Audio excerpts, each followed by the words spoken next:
Hello and welcome to another episode of Access to Experts. I'm Ann DeVere and I have a question for you. Did you know that when your bank says no, it doesn't mean no? It's not the final answer? No, it's not. And I can prove it to you because my very special guest, Fred Sussman, specializes in alternative financing. So, Fred, thank you so much for joining us. Well, thanks, Ann. It's my pleasure to be here. Well, so you specialize in mergers and acquisition, alternative financing. So when it comes to money, you know all different kinds of ways of getting money, right? Yes, I do. Well, how did you learn all that? Take us back a bit. Sure.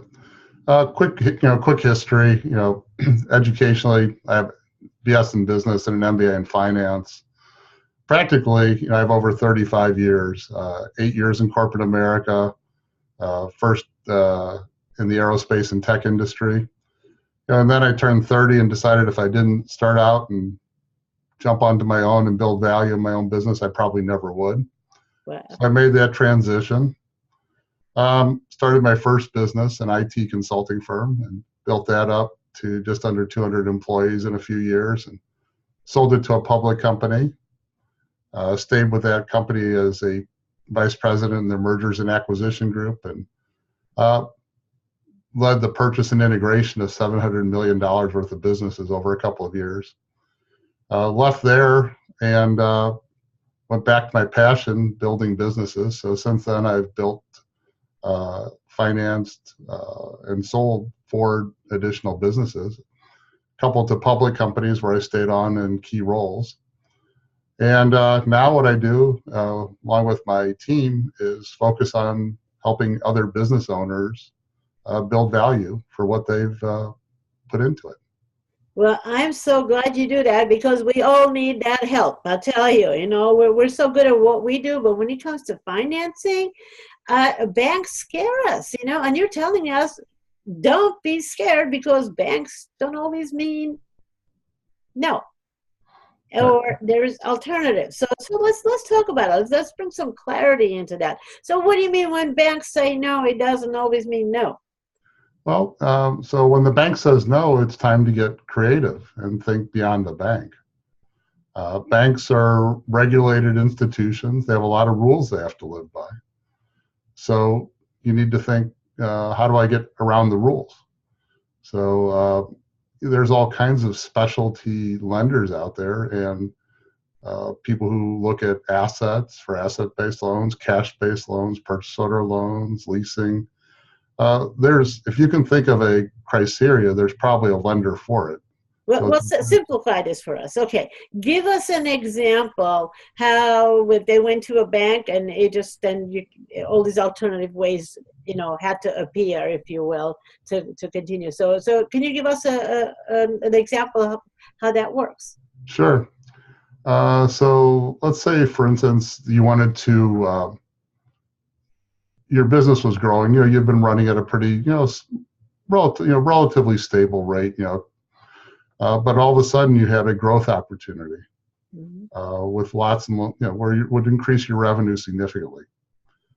Your bank is going to look at it and say, well, what's your borrowing base? Which means what are your receivables? Do you have any today for us to think about increasing your line of credit? Oh, and by the way, what's your personal assets or other cash flow that we can use to justify the increase in your credit line? And if it doesn't meet the criteria they have to fit into, they won't be able to make the loan. Now, on the other hand, if we have a good quality purchase order, there are purchase order finance companies available that will look at those and provide you cash, loan against those purchase orders.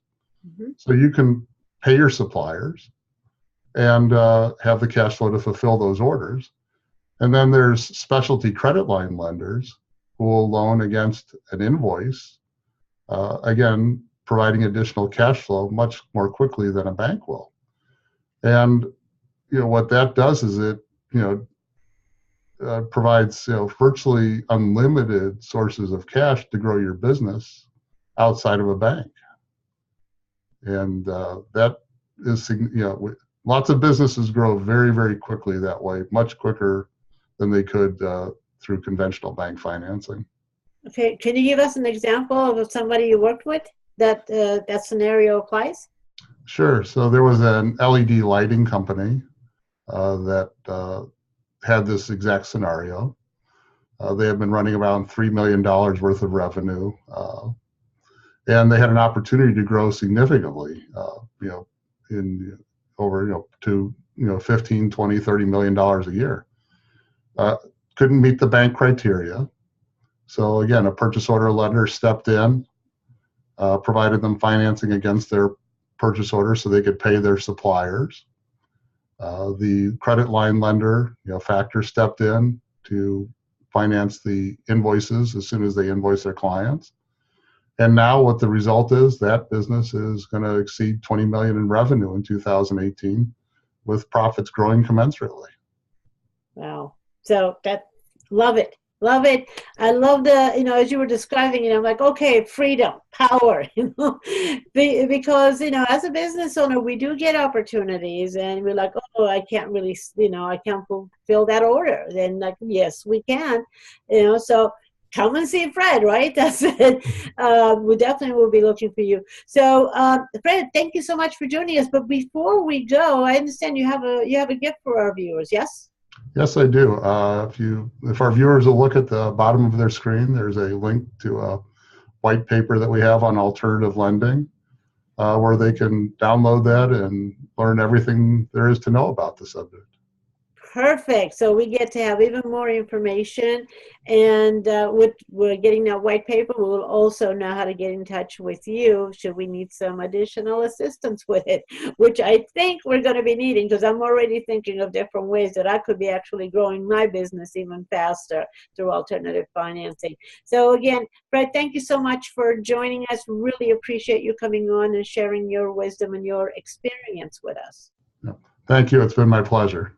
Okay, everybody, thank you for joining us, and be on the lookout for Fred joining us on another episode, because there's a lot more information. As a matter of fact, you can probably find a link just below to look for the in-depth interview we did with Fred that also covers, if you have an exit strategy, if you want to sell your business, what are your options then? So either you're growing your business or you're selling your business, one or the other. We definitely want to grow or sell, right? That's the only way we're rolling here. Okay, so take a link below and download the white paper, and definitely watch the interview, the in-depth interview that also shares with you the exit strategies and how to plan for that. And this has been another episode of Access to Experts. Thank you for joining us. We'll see you next time.